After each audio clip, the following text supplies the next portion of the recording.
All right, let's get the bottom line with CNN political analyst and legendary Watergate journalist Carl Bernstein. And Carl, pretty fitting that we have you on this morning. Obviously, the Nixon tapes were part of the ultimate demise of the Nixon presidency. But you say the tape that we heard this weekend from President Trump calling the Georgia Secretary of State, asking him to find 11,870 votes or 780 votes, you say it's even worse than the Nixon tapes. Why? What makes this so bad? Because the President of the United States, we are listening in real time to the President propose that there be a conspiracy to steal the election for the presidency of the United States. A coup, whatever word we choose to use, a dangerously out of control. Let's dive right into it and talk about some serious stuff. You know, when it comes to political scandals, Carl Bernstein really knows his way around the block. He's famous for his work during the Watergate scandal, and he's now weighing in on something that feels even graver. Recently, we heard President Trump on a tape asking the Georgia Secretary of State to find those precious 11,870 votes. Carl is saying this might even top the Nixon tapes. That's a bold statement right there. What's really alarming is the suggestion that we're listening to the president actively proposing a plot to alter the election outcome. It sounds dramatic, but it's essentially what's happening. A coup in whatever terms you want to use. Picture this. You're in Congress, and suddenly there's the president sending a text to a foreign leader demanding they give up land they've controlled for ages. Then, unbelievably, he links that demand to his own grievances about not winning the Nobel Peace Prize. It's like he's saying that his personal feelings about that committee influence his pursuit of peace. This isn't just political banter or a strategy for negotiation. It's the sitting president of the most powerful military in the world, making absurd assertions that affect international relations based on his petty frustrations. When members of Congress took in that information and understood its implications, something significant shifted. Their reactions weren't the usual political rhetoric or standard opposition lines. These were actual members of Congress publicly stating that they believe it's time to remove this president from office and they want it done immediately, not waiting for the next election, just right now. What's even more astonishing is that the process they've pointed to for removal has never been used in the history of our country. Is growing on President Trump to resign after Wednesday's act of domestic terrorism on the Capitol. Some of Mr. Trump's most ardent defenders in the media are backing those calls. The Wall Street Journal's editorial board says the president should step down now to, quote, spare the U.S. another impeachment fight. But that could be where the country is headed. House Speaker Nancy Pelosi and Senate Democratic leader Chuck Schumer are both demanding the president resign, or for Vice President Pence to invoke the 25th Amendment to remove the president from office. This constitutional mechanism has been around since 1967 and has never been used, never for any president in any situation. Yet here we are in 2026, and numerous members of Congress are openly urging Vice President J.D. Vance, along with a majority of Trump's own cabinet secretaries, to make use of it for his removal. These politicians aren't speaking lightly or casually. They're calling for action right now. Representative Yassim Manansari from Arizona has made it clear on social media that she believes Trump is seriously mentally ill and that there's a reason the 25th Amendment exists and it needs to be applied immediately. Meanwhile, Senator Ed Markey from Massachusetts had a brief but telling post accompanying a report about Trump's Greenland message simply stating, "Invoke the 25th Amendment." These aren't fringe figures we're talking about. These are actual current United States Congress members labeling the president as mentally unfit and demanding he be removed. And that's the story we're diving into today, because what they're saying carries a weight that isn't getting as much attention as it deserves. Now, I can imagine some of you might be thinking, this is just what Democrats do, given how they've tried to unseat Trump from the very beginning. You know, it's actually quite interesting how politics works. The opposing party is always going to push back against the president, and that's just part of the game. But right now, we've got a situation that stands out from the usual back and forth. This is all about the specific process being talked about. Impeachment typically involves quite a bit. It needs votes, hearings, and a majority in the House, plus 2-3 from the Senate. Everyone's familiar with that math, and they know it hasn't led to a successful removal in the history of America. But then there's the 25th Amendment, Section 4, to be exact. That's a completely different beast. It doesn't need Congress to jump in first. Instead, it requires the vice president along with a majority of the cabinet to take action. When they do that, the power shifts to the vice president right away. No waiting for trials or votes. It happens instantly. This mechanism is what's really important right now. And it's exactly why everyone needs to pay attention to this story. Let's break down how this whole thing works in a simple way, because honestly, many people aren't fully aware of the details. Understanding what Section 4 of the 25th Amendment entails and how it operates changes the perspective on the current political landscape entirely. It moves from just background noise to one of the most significant constitutional confrontations in modern times. The 25th Amendment was ratified back in 1967, just 2 years after John F. Kennedy was assassinated, which sparked a national debate about what happens if a president suddenly can't perform his duties. The first 3 sections cover more typical scenarios like presidential succession and when a vice president steps in temporarily. In fact, Section 3 has been utilized a few times when presidents voluntarily handed over power for medical procedures. But Section 4, that's the big one, the nuclear option, if you will. It allows for a president to be removed against his will without his consent, and even if he's not on board, if those around him believe he's no longer fit for the job. So, here's how it works. The vice president, along with a majority of the principal officers from the executive departments, basically the cabinet secretaries, can send a written notice to the president pro tempore of the Senate and the Speaker of the House claiming that the president isn't able to fulfill his job. As soon as that declaration is sent out, the vice president instantly gets the presidential powers. It doesn't matter if the president agrees, steps down, or is even around. Power just shifts right away. If the president wants to push back, which, let's be honest, Trump would definitely do, he can send his own notice to Congress saying he's fully capable of doing the job. Then it gets interesting. If the vice president and the cabinet still think the president can't serve, Congress has to make a decision within 21 days.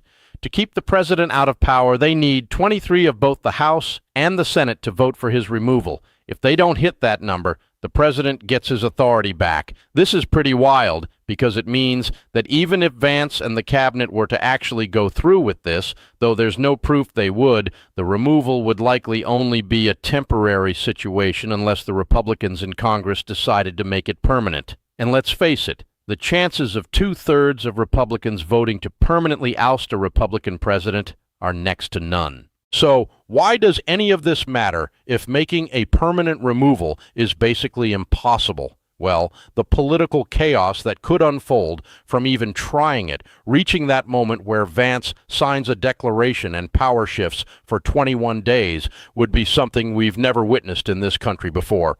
Right now, some members of Congress are openly asking for just that.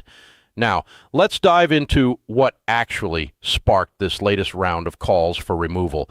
The situation with Greenland is weirder and more concerning than the headlines might let on. Trump has been openly chasing the idea of buying Greenland, which is technically a territory of Denmark, as part of what his administration claims is about national security and strategic interests. Now, putting aside the obvious question of whether a country can just decide to annex land belonging to a NATO ally, Trump took it a step further in a recent message to Norway's prime minister.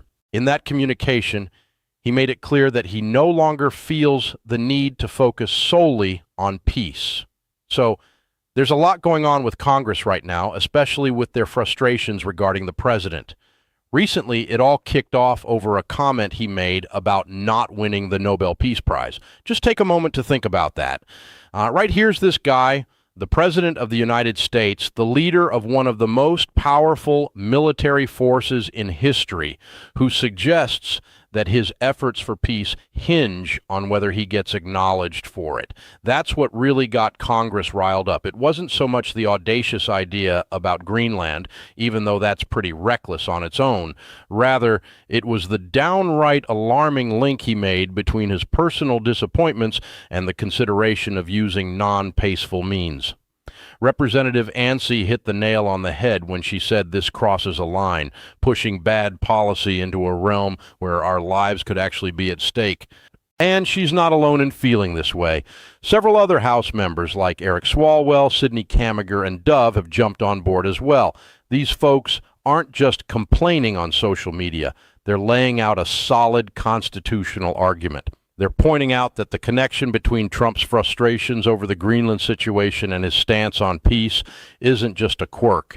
It's a red flag showing a president who might be making decisions related to war and peace driven by his own ego instead of what's best for the nation. This is exactly the kind of situation the 25th Amendment was meant to tackle, and it doesn't stop there. Outside of Congress, civil rights coalitions and editorial boards are echoing the same sentiments.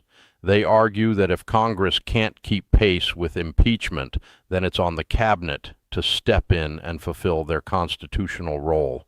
It's interesting to note that this isn't a totally new discussion. Many people might have forgotten that back in January 2021, right after the January 6th events, the House passed a resolution asking then Vice President Mike Pence to use the 25th Amendment. Speaker Nancy Pelosi was quite clear when she declared Trump must be removed from office immediately. But Pence said no. He felt invoking the amendment wasn't in the best interest of the country or aligned with his beliefs. So the moment passed, and Trump stayed in office for the final stretch of his first term. But here we are again, with Congress stepping up to make a similar demand now, this time with a whole different set of circumstances and a new vice president in the mix. Let's break down what's really going on here, especially when it comes to J.D. Vance and his loyalty to Trump. You know, he's been one of Trump's biggest cheerleaders, standing by him even when a lot of other Republicans were cringing at some of his stances. There hasn't really been any sign of disagreement between them, which is pretty telling. But now we're at a critical moment. The fourth section of the 25th Amendment was designed for times when those closest to the president, like his daily team or advisors, start to feel that things are going seriously awry. This isn't just about political disagreements. It's about whether functioning in the government is becoming impossible or even dangerous. Currently, members of Congress are sending a pretty clear message to Vance. They know what he sees, and they know he understands the situation. They're basically urging him to act. The big question here is whether Vance, or anyone in Trump's cabinet for that matter, will take that nudge seriously enough to actually do something about it. How they respond could really influence where this presidency heads from here. Now, let's dig into the key points and make sense of what's on the table. This isn't just noise, it really matters. First off, it's important to note that what we have now is the most organized push to remove Trump during his second term. No, I'm not just exaggerating. It's the truth. In his first term, calls for removal were all over the place and pretty disjointed. After the events of January 6th, there was a moment when it seemed like Republicans might actually back impeachment, but that fizzled out quickly. The push for the 25th Amendment didn't go anywhere when Pence backed off either. But now things are unfolding differently. This time we're seeing a well-coordinated effort coming from various fronts all at once. There are congressional members demanding action under the 25th Amendment, accompanied by clear talk of impeachment alongside it. Civil rights groups are also stepping up, officially backing the call for removal. Everything appears to be converging around one big specific event, which gives them a solid case to rally behind. That's something new, and it's creating a different kind of political pressure compared to the scattered calls we saw in the past. It's honestly hard to believe we're seeing Congress debate if the president is fit to lead and whether the vice president should step in. That's a situation we find ourselves in right now. Let's talk about the 25th Amendment. It's a real avenue, but the numbers involved are a tough climb. To permanently remove someone under Section 4, there are two major hurdles, both of which seem really unlikely. First off, you'd need Vice President Vance and most of the cabinet to agree and sign off on that initial declaration. But here's the kicker. Every cabinet member was chosen by Trump, so they owe their jobs to him. They've lined up with his agenda time and again, so the chances of a majority of them declaring him unfit, fully aware of the political fallout, are nearly non-existent. Now, even if we somehow got past that first step, we'd still need 2/3 of both houses of Congress to support the removal. That means convincing a sizable number of Republican senators to go against a sitting Republican president, which has never happened before. The math just doesn't add up, and frankly, there's no indication it will. So why should we care if permanent removal seems out of reach? The discussion itself is significant. Sitting senators and House members are openly labeling the president as mentally ill and urging the cabinet to take action. That creates a political event in its own right, influencing public opinion, documenting events, and showing the world that there are people in the American political landscape who think this presidency poses a danger. That's a powerful message, regardless of whether the 25th Amendment is ever put into action. On top of all this, we now have 3 potential removal options being talked about at once. This shift is noteworthy as it shows a strategic change in how the opposition is handling the current situation. Lawmakers aren't just focusing on the 25th Amendment anymore. They're also looking at impeachment, the Section 4 route, and creating pressure for resignation all at the same time. But let's be real, resignation feels more like a pipe dream. Trump has never shown any sign that he would step down under pressure. Impeachment runs into the same issue it always has. The votes just aren't there. It's interesting to see how members of Congress are highlighting multiple concerns about Trump all at once. This isn't just a spontaneous moment. It feels like a calculated effort. They aren't exactly trying to oust him right this minute. Instead, they're laying down a record, building a documented history of their worries about his behavior and fitness for office. This trail of statements, votes, and public declarations is going to matter down the line. In 2026, future historians, jurors, and voters will be able to look back at what Congress said during this time, and it's pretty stark. One of the most telling things we've seen recently is Trump's fixation on Greenland. Honestly, it's more significant than it's getting credit for. The ambition to annex a territory belonging to a NATO ally is already a huge red flag. But then he adds that his motivation for peace is influenced by his feelings about receiving a Nobel Prize. That's really alarming. It shows us just how his approach to a massive responsibility, deciding whether to go to war or not, seems tied to his personal need for recognition. It's not just erratic behavior. He's openly linking his ego to critical foreign policy decisions. And here's what Congress is doing. They're not necessarily saying they disagree with his policies. They're making a legal argument saying this crosses into incapacity. It's a serious claim. When a president suggests that his decisions on peace hinge on whether he feels appreciated, that's a troubling standard to apply to decisions that could involve military action. The members of Congress calling for his removal are making a strong point, one that's tough to brush aside. Now, where does this lead us? The reality is that Vance isn't about to invoke the 25th Amendment, and the cabinet isn't going to declare him incapable. Impeachment clearly lacks the votes needed. So in terms of immediate removal, it seems to be going nowhere fast. However, what's unfolding here is significant. The situation with Trump has sparked conversations that touch on more than just whether he should stay in office.